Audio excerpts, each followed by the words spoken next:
Your day is spent looking up RFQs inside of the DIBBS system, downloading a ton of PDFs, reviewing those solicitations, probably extracting the information and putting it on an Excel spreadsheet just to send out your quotes to vendors. Then when those vendors get back to you with a price, you put your bid inside of DIBBS. Most of what you've been taught has probably been learned through trial and error.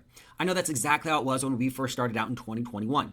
No one was teaching us the steps needed to be successful. Unfortunately, we needed to learn everything on our own. It took us several months before we actually understood what we were really looking at. And when we did win a contract, 3 months later, we didn't even know what to do. If it had taken us this long just to learn how to bid, would an award be any different? What information needed to be flowed down to our vendor? We didn't know. What potential errors could we actually get ahead of that could be on that contract? We just didn't know what to look for. We had so many questions and no answers. So let's not let that happen to you. In this video, we're going to go over a few different types of awarded contracts and figure out exactly what you should be aware of prior to you submitting that purchase order to your vendor. We want to make sure that you understand confidently what to do when you do break through to the other side of bidding. So with that, let's go over what you should be looking at when you win a contract.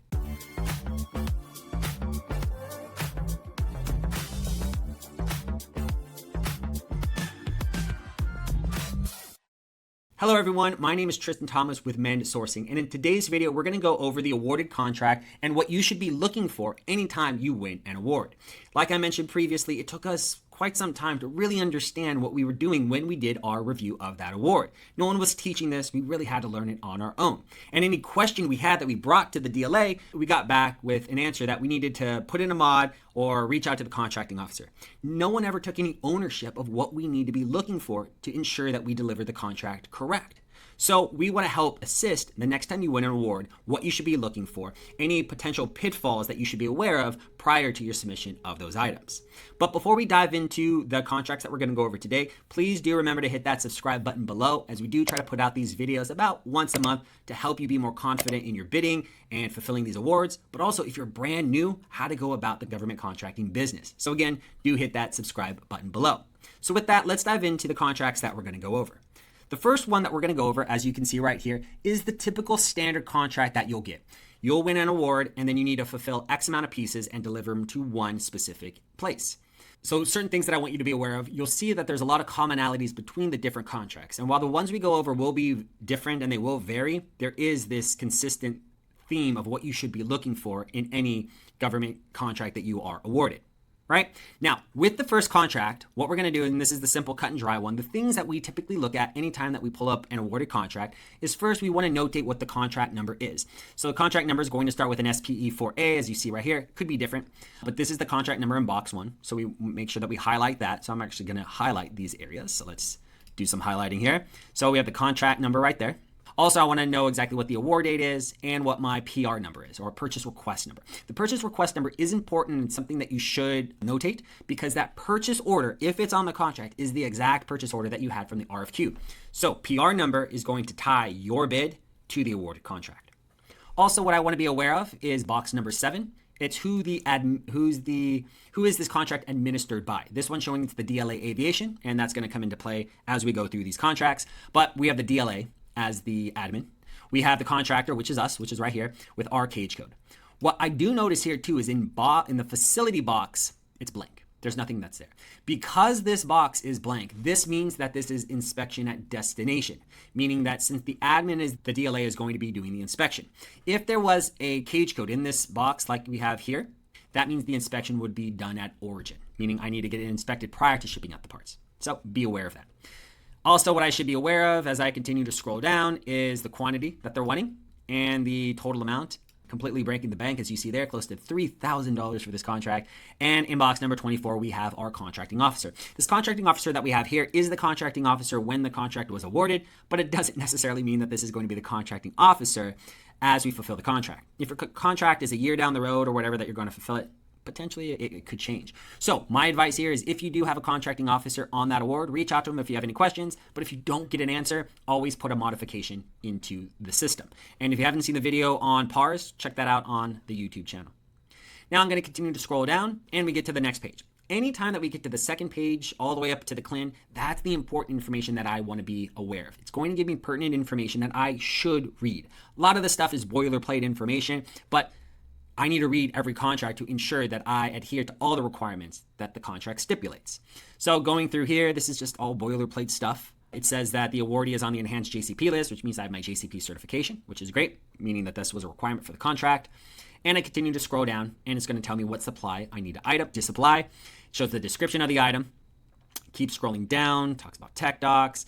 And another area that I want to be aware of is the sampling data that is here. This sampling data is not for me as a distributor, but my manufacturer needs this information to manufacture the item the government is asking for.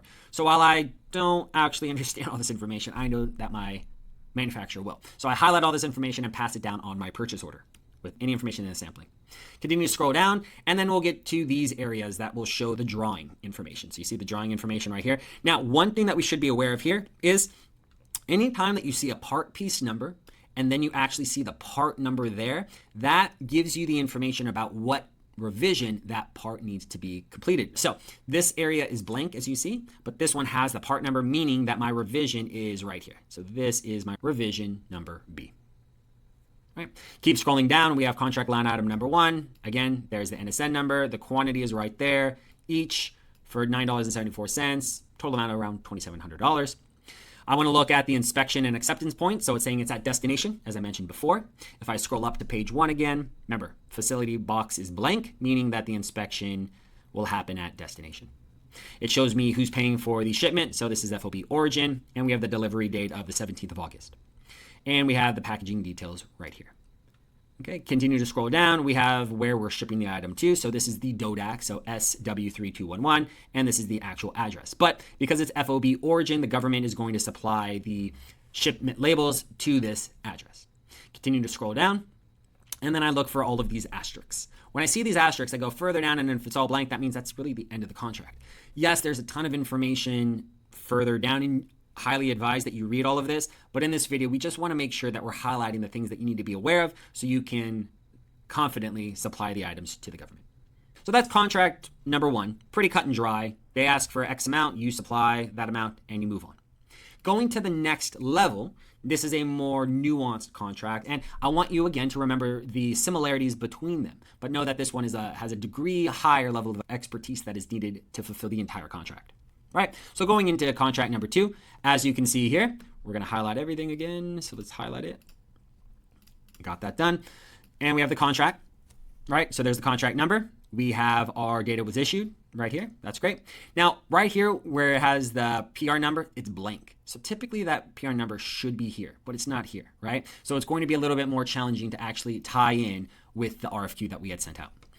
We see here in box number 7, we don't have the DLA as the admin. We actually have it as the DCMA. And going a little further down in box number 9 in the facility, we don't have that blank box. We actually have a cage code. So what this means to me is that the facility of where the inspection of supplies will happen is at that cage code location, which is my location. That's something to be aware of. If this was blank, then I would know that this is going to be inspection destination. Keep going down. We see a quantity here. We see a total amount of $22,000 and who our contracting officer is. And again, if they don't respond, I can always put a modification in on the contract. Again, going now down to page number 2, all the information that I need to be aware of. And as you'll see, there's a lot more information in this contract than there was previously. So we see here that there has a government first article that is here. They're going to need 1 first article test. And in that test, 3 items need to be sampled. If you don't know what a first article test is, please do watch my video on FATs and PLTs. You can do that as well too. And then as you see right here, the deliverer FOB is origin, inspection, origin. So it's at my location, acceptance at my location as well too. And it'll tell me exactly where I need to ship it to. So on page 2 moving forward, it's going to give me information that I really do need to be aware of to fulfill this contract per its requirements. Keep scrolling down and we see the NSN number again. We see the description of the item, scroll down, more information I need to be aware of. Keep going down. We see the sampling. Remember we talked about sampling. Who needs this information? Not me as a distributor, but my manufacturer does.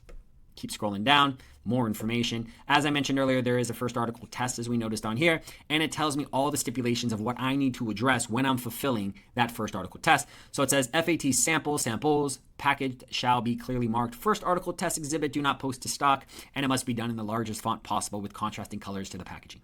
Yada, yada, yada. But I need to adhere to it because it is on the contract. Also, it's going to show me exactly who the manufacturers of this item are. as we see here.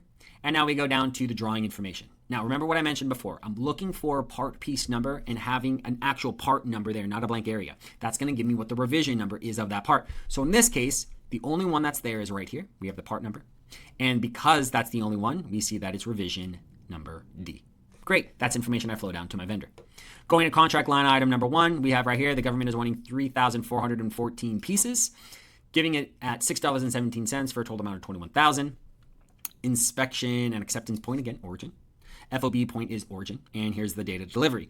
Now, remember I talked about the inspection of supplies, but there's also the inspection of packaging, and this could happen on contracts. The inspection of supplies could be here, or if it's not, it's assumed, going back to page 1, that whatever facility cage code is here is where the inspection of supplies will happen. So here, I know the inspection for those supplies will happen at my location. Now, going down to contract line item number 1 again, I see that it shows that there's a place of inspection for packaging, and now it's going to be done at a different location. So in this case, because my inspection of supplies is happening at one location and inspection of packaging is happening at a different location, inspection of supplies must happen first. Once that's approved, then they're given to the packaging house, then packages it, then gets that inspection taken care of. Then I can ship out these items. Where am I going to send it to? I'm going to send it to the parcel address that you see right here. And here's all the information of how to package the item. If you don't know how to do Mill Standard 2073 packaging or ASTM packaging, find a company that does. Just shout out to our company. If you are someone that is looking for a packaging house, our pricing is tremendously competitive, and we help our clients fulfill those contracts. So give you great pricing to help stay competitive, but make sure that we adhere to the contract as well. So just wanted to bring that to your attention. Keep scrolling down. So that was contract line item number 1. But let's go into the second line item, which is actually showing the government first article test. So here, there's one test that needs to be done, and this is what the government is going to pay. And we have a delivery date of December 12th, 2022. Now, if you have a contract that has a total quantity that you need to send out and a first article, it goes in the order of operations like this. First article test is submitted, it's inspected, approved. Then once that is taken care of, I can then fulfill the rest of the contract, which is, in this case, contract line item number 1. So a little bit more complexity here, but then we look at the asterisks. We see all those asterisks. Scroll down. And then we have all of our boilerplate information that's here, right? Definitely something to be aware of, and you do want to read through the contract. But again, this video is just giving you the highlights of what you should be aware of, okay? So this second contract is a little bit more complex. And you could have this for a first article and a production lot, but the similarities are very common that are there. So we have our contract line item number 1, needs to get fulfilled, but only after the FAT, and if there's a PLT, both of those are taken care of. Now, other area that I wanted to bring to your attention is this, what's called an indefinite delivery contract. Say a lot of times indefinite quantity contract, it's the same thing. Government calls it an IDC or indefinite delivery contract, but I want to explain what this is. I can't tell you how many times a client has sent over an award to me and excited because the dollar amount of that award is a flat $250,000. Typically what that means is what we call an indefinite delivery contract. So we're actually going to go over what this is and how to tackle this moving forward. So if you win an award like this, the first thing, again, let's look at the commonalities. We are going to have the contract number, which is right here. We have a order date, and we have a PR number. Now, look at this PR number. This PR number is a 100. The one originally that we had was a 009 number.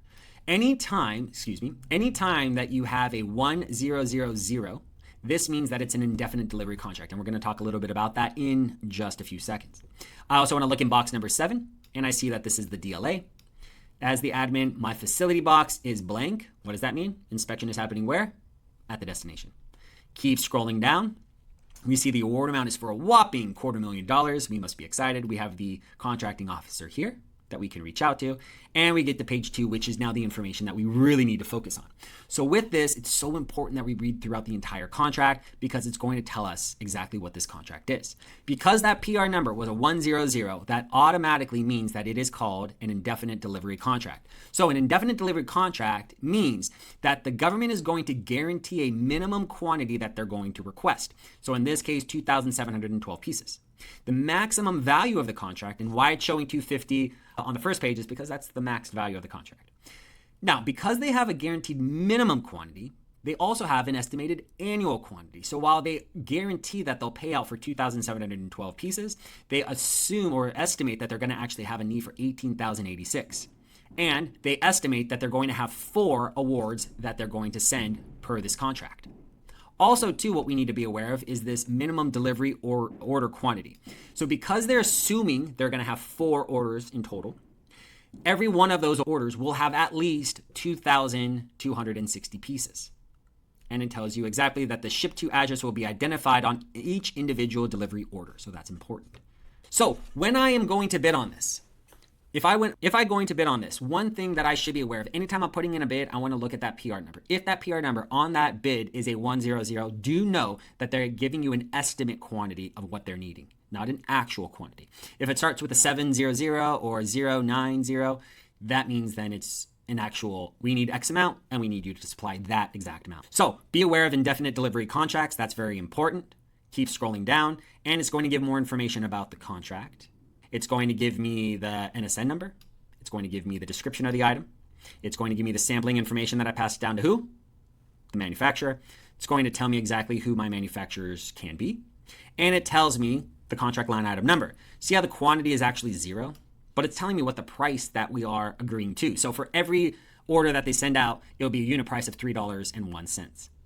For every delivery that they send out, I need to complete it within 175 days as per my bid.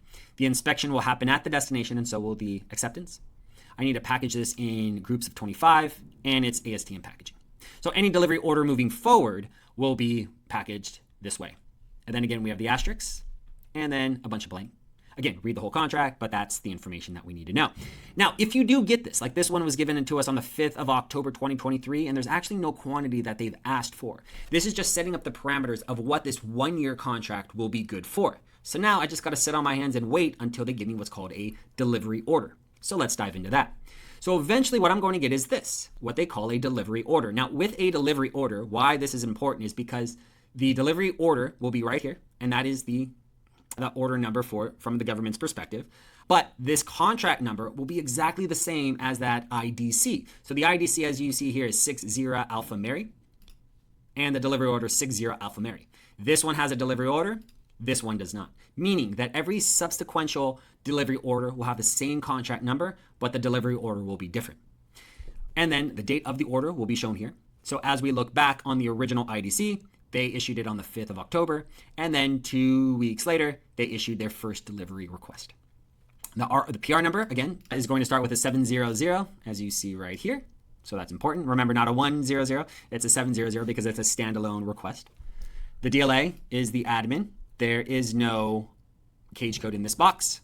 Scroll down, and we have the quantity that they're requesting. So the government's requesting 10,827, and as per our $3.01 unit price, we have a contract total of a little over 32,000.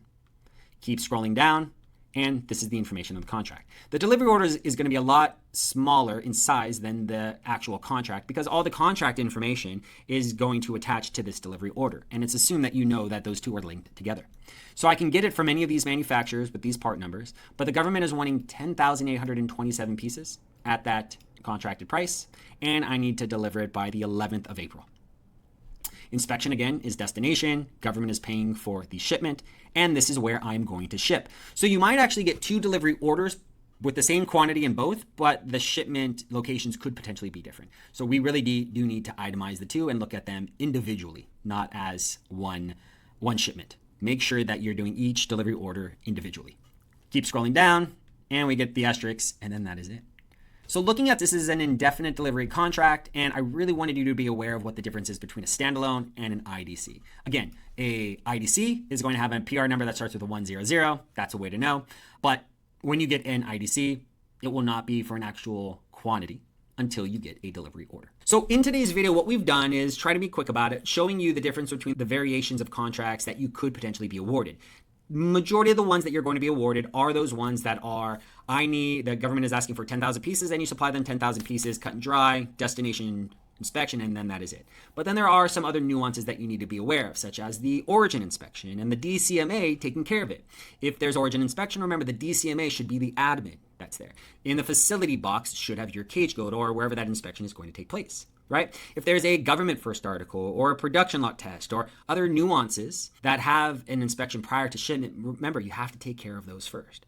So hopefully this video is showing you the similarities between the contracts, but also the differences that are there to make you better equipped to fulfill that contract correctly. So with that, again, these videos we put out here are to help you be better at government contracting, fulfill them confidently, and win more awards. So we put out these videos once a month. So if you haven't already, and I'm sure you have, but if you haven't, please do hit that subscribe button below. If I haven't answered any questions that you do have questions on, please do put that in the comments. I do make an effort to answer every question that is asked. So put those comments below. And also, lastly, if you would like to talk a little bit about how we can assist, maybe with packaging or our tool GovScraper, you can always reach out to us with the link showing the link tree, which will give you access to my calendar where you can set up a live demo or just a 15-minute chat. Whatever works for you. Here at Mend, we are here to help. So with that, I want to thank you for watching, and you have a great rest of your day.